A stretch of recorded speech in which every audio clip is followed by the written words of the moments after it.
Kita tidak perlu tertarik dengan membuka mata batin secara instan.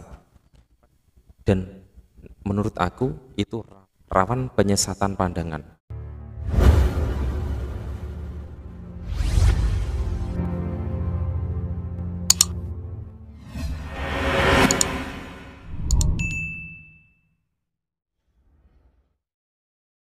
Assalamualaikum warahmatullahi wabarakatuh.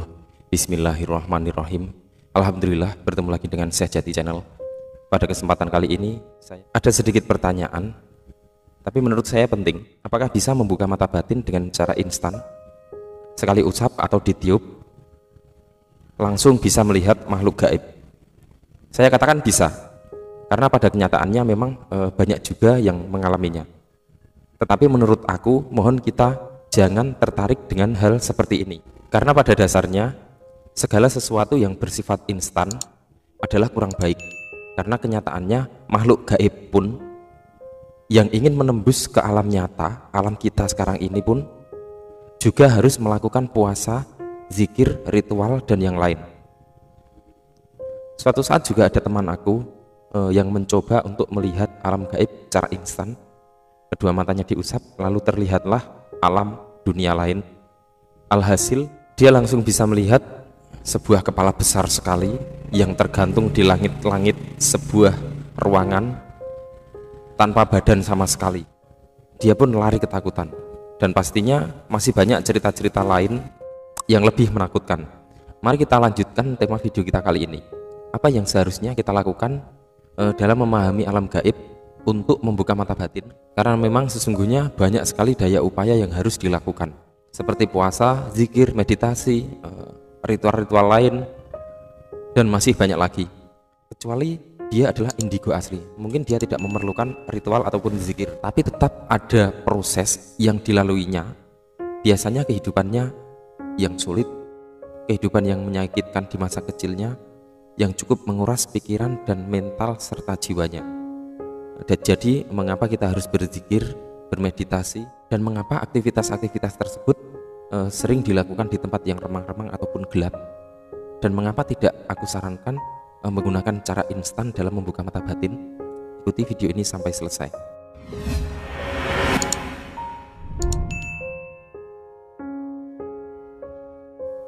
Para sahabat semua, sebagai manusia spiritual pastilah tidak lepas dari zikir, dan salah satu pencapaian dari zikir dan meditasi tersebut adalah titik nol. Titik nol atau kosong ini mungkin sulit untuk digambarkan, tetapi mungkin ada hal yang bisa mengarah ke situ, yang mungkin sering kita rasakan tapi kita tidak jelas bahwa itu adalah arah ke situ, ke titik nol, yaitu dengan mengingat wilayah tidur Anda. Tapi itu bukan tidur, bukan pula terjaga, dan bukan pula mimpi. Ingatlah saat itu ya memang kosong saja. Jadi pada saat Anda baru tersadar dari tidur, badan belum ada aktivitas sedikit pun, posisi badan juga belum berubah sama sekali, baru tersadar dan belum sempat membuka mata. Mungkin hanya baru sepersekian detik saja. Kerja otak juga mulai aktif, tapi belum sampai pada buah pikir. Pikiran belum ada gambaran apapun, masih kosong. Seluruh sistem syaraf belum memerintah tubuh untuk bergerak, termasuk perintah untuk membuka mata pun belum. Jadi mata juga belum terbuka, sehingga memang badan belum bisa bergerak sama sekali.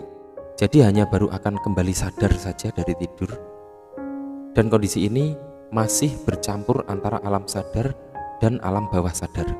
Proses ini berhubungan erat dengan sebuah kelenjar yang ada di dalam tubuh yang terhubung dengan mata batin, yaitu kelenjar pineal. Para sahabat semua, sebelumnya pernahkah kita merasakan atau merenungi siapakah yang mengajak tidur Anda?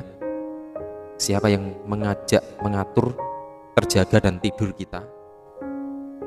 Apakah diri Anda, ataukah orang lain, ataukah siapa?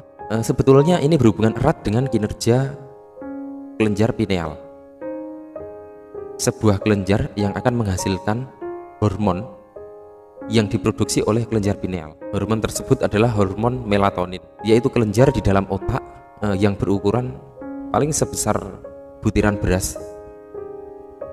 Melatonin atau hormon yang membantu Anda tertidur pada malam hari. Tubuh akan memproduksi lebih banyak melatonin untuk membantu Anda tertidur. Sedangkan pada siang hari jumlah melatonin akan menjadi lebih sedikit dan produksi hormon menjadi hormon serotonin. Jadi pada malam hari adalah melatonin dan pada siang hari adalah serotonin. Serotonin ini akan diproduksi lebih pada siang hari sehingga Anda tetap terjaga. Sama ketika kita memejamkan mata saat bermeditasi, kelenjar tersebut bisa terproduksi lebih ketika Anda memejamkan mata. Artinya kita mulai membatasi seluruh akses yang ada di luar diri Anda, di luar diri kita.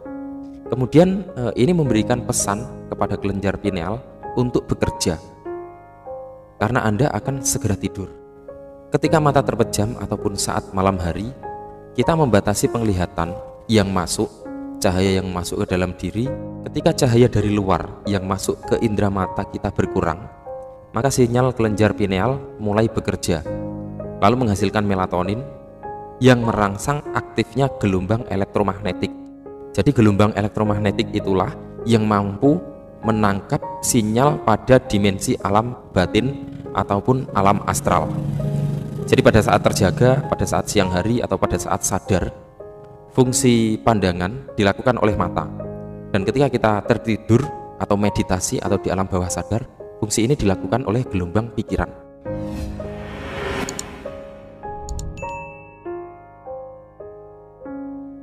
Jadi gambaran dan petunjuk mimpi ataupun alam astral dilakukan oleh mata batin Anda semua, sehingga bisa melihat alam gaib, alam batin, merasakan sesuatu yang lain, termasuk melihat mimpi dan lain-lain. Oleh karena itu, apapun yang terjadi nyata di dunia ini adalah efek dari aktifnya kelenjar pineal ini. Kenyataannya, mimpi Anda itu terlihat nyata, dan alam gaib yang Anda lihat semua itu juga nyata. Tinggal bagaimana kita sebagai manusia mengkondisikan itu semua dengan benar.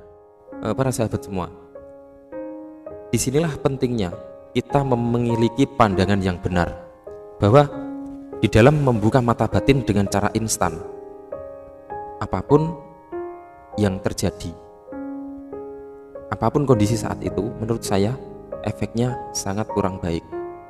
Mata batin pada hakikatnya adalah seperti indera mata manusia seperti ini juga. Pada saat bayi, meskipun mata itu sudah ada, kita belum mampu melihat dengan jelas, hanya remang-remang. Kemudian berangsur-angsur, usia bertambah, semakin bertambah juga mata tersebut akan menjadi semakin terang.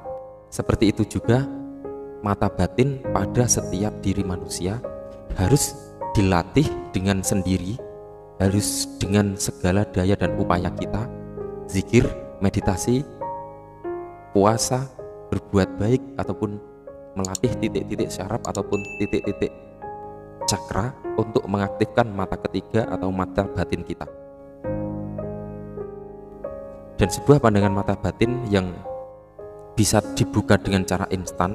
Jadi sekali dibuka, terbukalah alam gaib.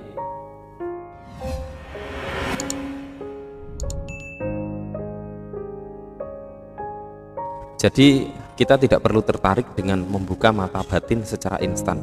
Pada saat kondisi seperti itu, sebetulnya pandangan kita kosong, tidak melihat apa-apa, dan pandangan kita seperti diberi sebuah media pandangan oleh makhluk di luar diri kita.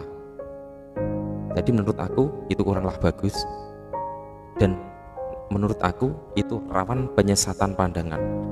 Maksudnya rawan penyesatan pandangan adalah karena sesungguhnya mata batin itu sangat luas sekali, harus benar-benar punya pengertian yang luas, wawasan yang luas, pandangan yang betul-betul tajam. Barulah kita mampu menjadi seseorang yang memiliki pandangan batin yang sangat tajam. Bukan hanya sekedar pandangan, hanya melihat saja, tapi tidak tahu makna dan arti dari tampilan yang ada. Semoga Allah selalu memberikan jalan pencerahan terhadap kita, selalu menambah iman dan takwa kita. Semoga dengan terbukanya mata batin, mampu menjadikan akhlak kita menjadi lebih mulia. Wallahu a'lam bishawab. Wassalamualaikum warahmatullahi wabarakatuh.